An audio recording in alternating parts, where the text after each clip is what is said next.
I'm very pleased to be here, even though coming into bat at number 11 is often quite a tricky task. Sometimes batsmen at number 11 hang around for an unexpectedly long period of time without doing very much. Jimmy Anderson is perhaps an example of that. But I'll try not to hang around too long, and I will try to tell you something that I hope you're interested in. I should say that even though I have a PhD in medicine, I'm not clinically qualified, nor ever have been. I know there are clinicians in the audience, and if I say something misleading, perhaps at the end they would be kind enough to point it out. Okay, so a series of unfortunate events, mortality and morbidity in a small Borsetshire village. We heard earlier on that I think 598 people had said that death was one of the things that interested them most about the Archers. I think along with infidelity, death and serious illness do drive a lot of storylines, and they are a source of great interest to people. Okay. Thank you, yes. Okay. Is this better for everybody? Thank you very much. Okay, so death interests people second only to infidelity, I think, in terms of a means of driving storylines. So there is quite a lot of it about in the Archers, although perhaps less than statistically one might expect. Although I'm going to disagree slightly with Abby on that. Okay, so let's try and... Let's go. There. So, writing about the Archers has been quite a fertile furrow for the plough over the years. This is something written in 1991 or 1992 in a medical magazine, Medical Monitor. And it was written about John Wyn-Jones, who was a general practitioner in Montgomeryshire in Wales, who became unofficial medical advisor to the Archers at that point. And I went with him on his rounds. The top is him going to visit a patient, and at the bottom is the old bullet ink barrel, which has been a model for the bull over the years. But he was a chap who had an agenda as a rural GP. He wanted to introduce some stories which he felt reflected his experience of people's lives. And among the stories he wanted to have included in the Archers were to do with depression amongst farm workers and risk of suicide, and indeed farm accidents, which I've rightly pointed out are very considerable in number. I also wrote an account of his work for The Independent at that time, and emphasised that in addition to curative medicine or reactive medicine, preventive medicine was something that Ambridge's GPs traditionally had not done very much of, and he was keen to introduce those storylines too. This is Vanessa Whitburn, who edited the Archers for 20 years. Some of you may have met her. She retired a few years ago. There was an extraordinary thing that happened. One day she was leaving Pebble Mill Studio, driving onto a dual carriageway, and she, I think, rather carelessly drove in front of an oncoming car. She was very seriously injured and ended up in ITU for a week or so. And the extraordinary irony of that was that only a few days later, Mark Hebden's death was broadcast. So she presaged by a few days, not with her demise, but with a very serious RTA. I've been interested also in more sociological aspects of the Ambridge community, sex, scandal and crime, and wrote with Chris Smith from the Times a piece about that. And as I'm going to say, broadly speaking, on medical aspects, when it comes to these other major life events, Ambridge is typically not leading the way. It certainly isn't over-exaggerating what is happening nationally. It's reflecting trends more typically than it is setting them. Okay, but it's the morbidity and mortality which has been my main interest. It was sparked by Nigel's fall and death in that very famous anniversary edition. And that led me to think, I wonder if life in Ambridge is short compared with national averages. And I found a piece of research which suggested that soaps, or at least television soaps, might follow that pattern, because for newly introduced characters in Coronation Street and EastEnders, for example, their life expectancy is less than that of someone with advanced cancer.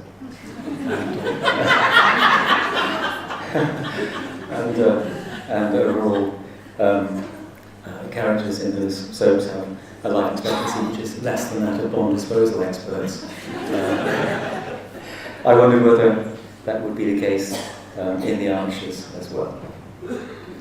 So I look at mortality, overall death rate, causes of death, and I look at morbidity, some aspects of morbidity, non-fatal medical problems. And I looked at an initial 20-year period from 1992 for the British Medical Journal article, and then in anticipation of this meeting, I've updated the epidemiology, looking at what has happened over the last 7 years. Now this is, the relevant population is where I differ from Abby, because along with some of the production team in the Archers, I think we probably don't hear about medical incidents in some of the most peripheral characters. So we settled on an epidemiological population of 115, which would be 60 characters who speak and the 55 who are spoken about.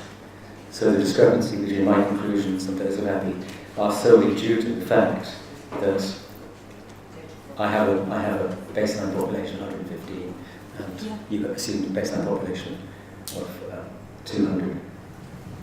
We're both assuming that Ambridge demographics are similar to national figures for social class and age distribution and so on. Now then, the deaths in that first 20-year period, with Tom Forrest and Prue Forrest, we don't know what they died of. We know they died within 6 days of each other, but we don't know what the cause was. Irene Barraclough died of cancer, we don't know what kind. We do, with Siobhan Donovan, know that it was a melanoma, metastatic melanoma, that she died from. Heart attacks are an interesting area. We had Martha, Guy, George Martha, Betty Tucker, and Sid Perks die and identifiably so having had a myocardial infarction. And we presume that Julia Partridge and Phil Archer also died from heart attacks, although that was never specified in the storyline. But that would be 7 heart attacks. I think we can be fairly confident about that. Then we have another area which is interesting, that of accident and suicide, the road traffic accident which killed Mark Hepton, the Untitled Chapter, John Archer, Nigel's fall from the roof, and then we have the suicide of Greg Turner by self-inflicted gunshot wound. So that would make 4 violent and accidental deaths. The total is 15 in 20 years. So my first step was to look at an annual mortality rate. So if you divide 15 by 20, you get 0.75. And then you have to multiply that to make it a death rate per 1,000. Anyway, the deaths in the more recent period, Bob Pullen, not known as how he died, Paul Morgan has been mentioned. He died in Cardiff. Jack Woody's Alzheimer's eventually killed him. And that's, as again has been mentioned, that was a much praised storyline, I think. The sensitivity with which his decline was portrayed was dramatically very effective and was, I think, very true. Jack's age group, let's say he was 85 to 95, I'm not sure exactly how old he was. But at that point, if we survive, 1 in 5 of us will have dementia. And about 2/3 of those dementias will be Alzheimer's. So it's very appropriate that one of the characters should have had this condition. John Tregoran died of cancer. We don't know what type. His death was not in Ambridge. Frida Fry died of pneumonia. Heather Pritchard died of stroke on the way down to Ambridge, but her death was not in Ambridge. Caroline Sterling also died of stroke, and again not in Ambridge, but in their second home in Italy. And then Nick Grundy died of sepsis. And she was, yes, epidemiologically extremely unlucky for that to be the case, I think, because although sepsis is more common than people think in her age group, and being otherwise healthy, it would be somewhat rare. I think 1 in 100,000 per year would be the death rate from sepsis in her age group. It's considerably greater amongst young children and very much greater amongst the elderly. But she was otherwise fit and healthy and was very unlucky indeed to have had that happen. So, 8 deaths in 7 years among characters, but arguably 4 of them were not registered, would not have been registered as deaths in Ambridge, which is a complicating factor in trying to do the epidemiology. Now, these are the death rates for those 2 periods for Ambridge and for the country as a whole. With the initial period, I felt it's probably just about okay to divide them into men and women, roughly equal numbers among the characters and those we know about. And the death rates in Ambridge for males and females are, to my mind, extraordinarily exact, or mirror extraordinarily exactly the death rates in England and Wales. They are increasing. My figures were 2017, and that was the highest number of deaths. Okay. So yeah, death rates going up. Death rates are going up. But yeah, I mean, you have to look at long periods if you can. And this more recent period of 2012 to 18, if you count all 8 people we know of having died as being deaths that would be registered in the Ambridge district, then you have a death rate of 9.6, which is not far off, but a little exceeding the national average.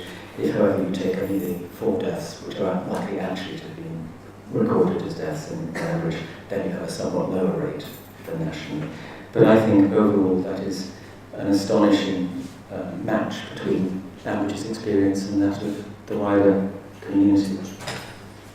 Whether that's, I think that's down to luck rather than editorial judgment, but it does show that they are not following the EastEnders style of service. Causes of death. Well, this is where they depart somewhat from believability. The 3 accidents of suicide amongst men in that early period, 27% of the total average mortality, and the national figure for accidents in men over that period was about 4%.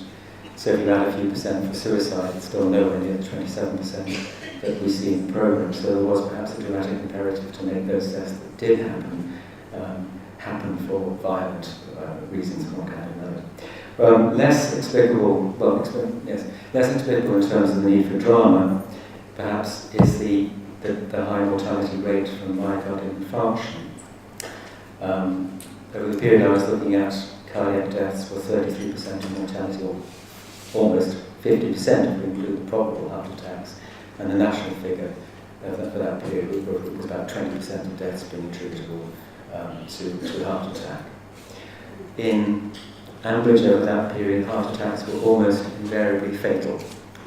And that is not the case nationally. Most heart attacks, certainly first heart attacks, are survived. And over the period we were looking at, there was the introduction of better out-of-hospital coronary care and thrombolytic clot-dissolving drugs, so the death rate was coming down. But anyway, even before those new medical interventions, the majority of people having the kind of heart attacks that our characters had would have survived. In the storylines, they almost always died. Now, one of the reasons for this is that a heart attack, if your actor or actress dies suddenly in real life, the most convenient way of getting rid of them in the story is for them to have a heart attack.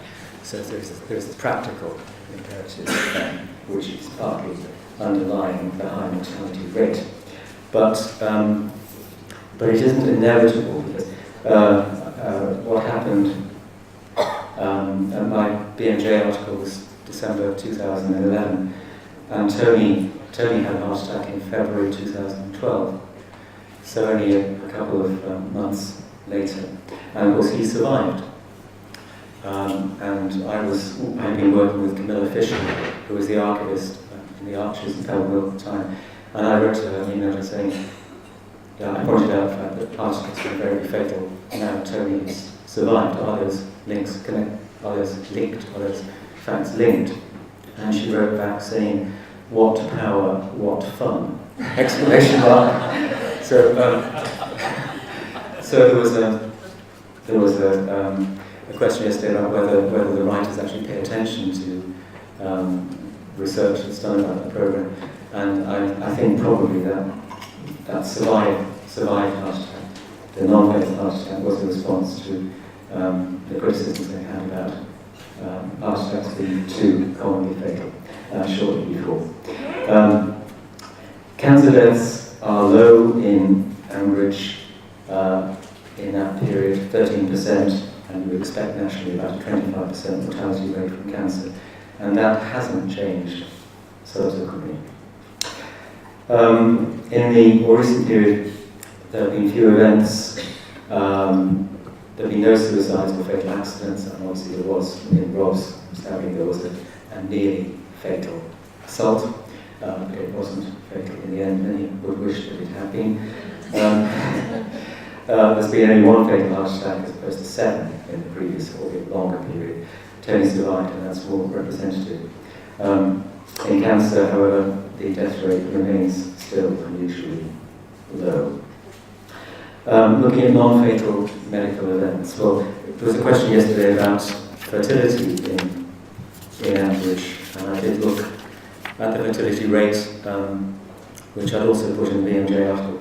So this is not morbidity, this is fertility, this is successfully completed pregnancies, and at the rate, the national rate in the period, 20-year period, was 11.4 live births per 1,000 population, and in average the live birth rate was 5.6 per 1,000. So there had at that point been less than average fertility amongst Ambridge's characters. I don't know why that should have been the case, but it wasn't the case. In terms of obstetric morbidity, we had ectopic pregnancy, we had preeclampsia, we had prematurity. These are all relatively common problems, so it is expected that these will be reflected in an everyday story. Daniel Hepton's juvenile arthritis was a very unusual event. So also was the fact that he recovered completely from it. Juvenile arthritis normally has a poor prognosis, and somebody said, I talked yesterday about the Ambridge fairy. The Ambridge fairy sometimes miraculously intervened, and in the case of Daniel Hepton, his juvenile arthritis was in remission and then seems certainly to have disappeared completely. One of the common illnesses you'd expect to be common in the Archers. Given that there are so many uncommon things that people can contract, you'd expect a community, even a small community over a long period of time, to have a few of the uncommon ones.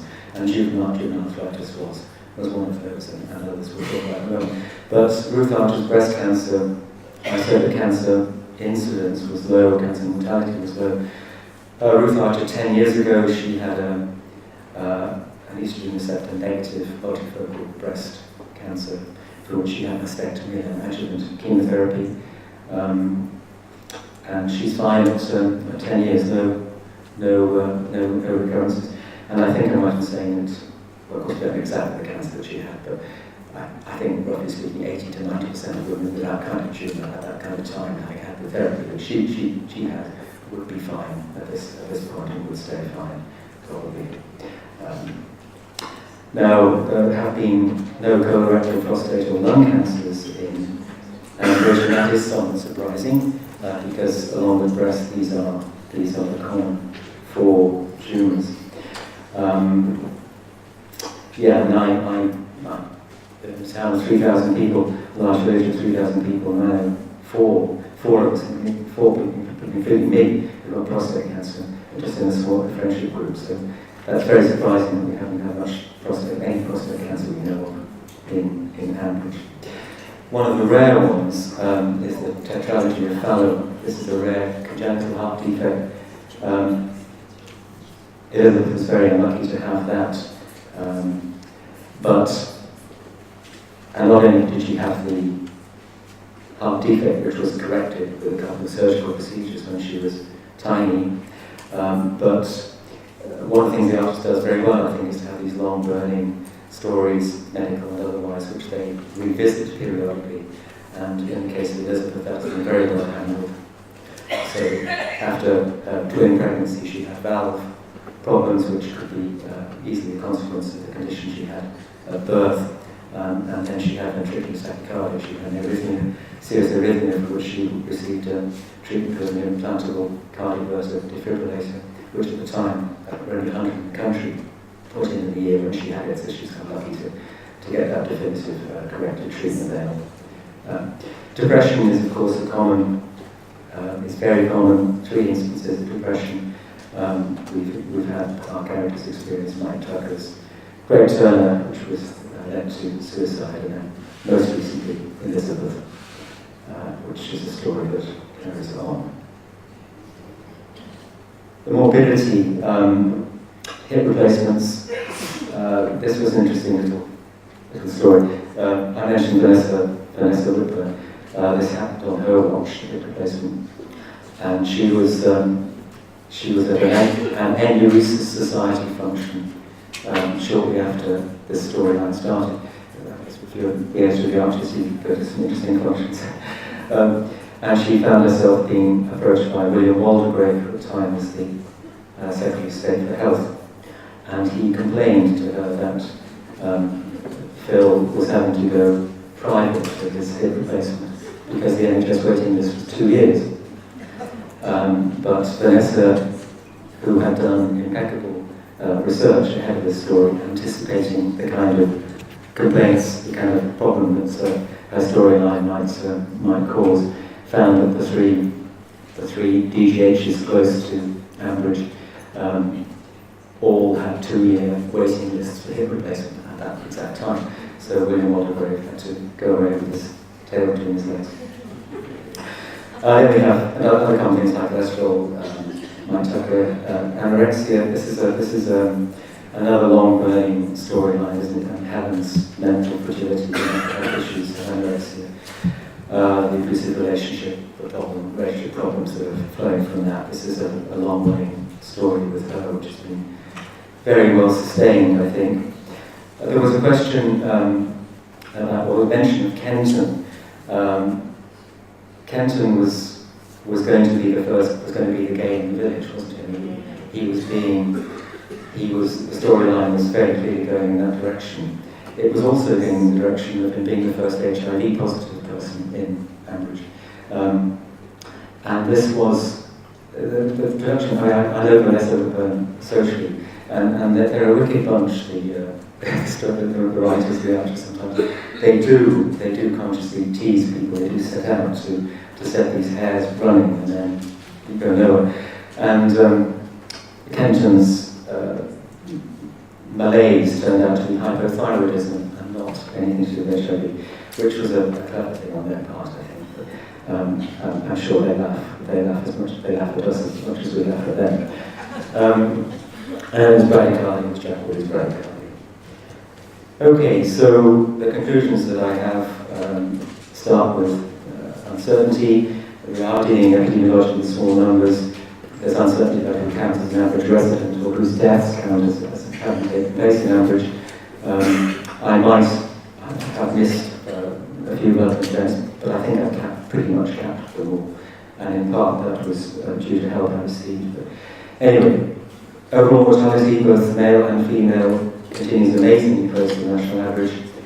Causes of death, since 2011, there's been a decrease in the usual high rate of cardiac deaths and in deaths from accidental suicide.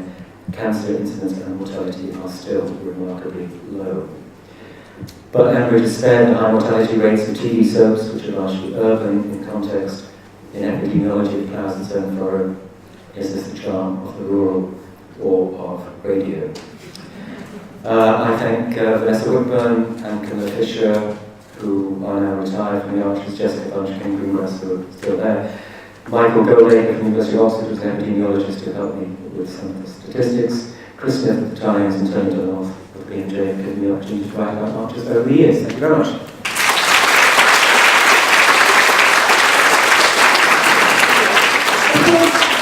All of our papers on dying have obviously been written before the outbreak of hypocrititis that has hit Ambridge in the last week. We've got time for a few questions. So Peter? Any comments about the lack of diabetes are Christine? actually helpful for the society? Well, I noted this comment yesterday, and I should have noted it in my talk. We have had hypercholesterolemia, haven't we? I assume we've got lots of hypertension. We haven't got hyperglycemia or diabetes-related conditions, as far as I know, and I don't know why it's absent, and I don't have any judgment about the case. We have a great paper on yeah. this one. In the last book, Christine Michael looks at this, and there's actually enzymes within lemons that will bring down levels. Are you still here, Christine? Yeah. Good. She's not here. No. Thank you. Thank you. I take it that you're not impressed with Joe Grunder's farmer's lunch. I did mention that. I did mention that in the BMJ article. The absence of lung disease of any kind, the absence of lung cancer, in context of that, I did mention that the only kind of pulmonary problem that's ever been talked about was farmer's lung, and that was Julius diagnostically. No. Farmer's lung, yeah, it's a real thing. It is an inhalation of dust particles and things. No, well, he may have made up the fact that he has it, but it does exist. It does come on, doesn't it? And the last question, just here. Hi. Firstly, everybody seems to have forgotten about Jethro Larkin's death this morning. Oh. What was that, 56? But he was chopping down a tree for Dave Arch and the branch fell on him. Was it in the 50s? Did Archie done it? I think probably preceded the period. 50s? Pat's depression following John's death. Yes, okay, thank you, yes. I think that John's death has probably had quite an impact on Bridge Farm and it'd be interesting to explore that. Yes, you're right. And then also there's an amazing lack of Brexit anxiety. Yes, thank God. No more Brexit. One of the tweets, in the context of Freddie, one of the tweets was about ketamine. And I, in the psychiatry writing I've written about ketamine, or something called S-ketamine, which is going to be a drug for depression. And it's going to be administered by nasal spray. And just after John Berger was doing all his lovely theatrics in the Brexit context, I wrote a piece on S-ketamine for a Danish website, and I'm not sure whether they would have got this, but the title of the piece was "The Nose Has It." Oh, very good. Well, there's nothing else to do.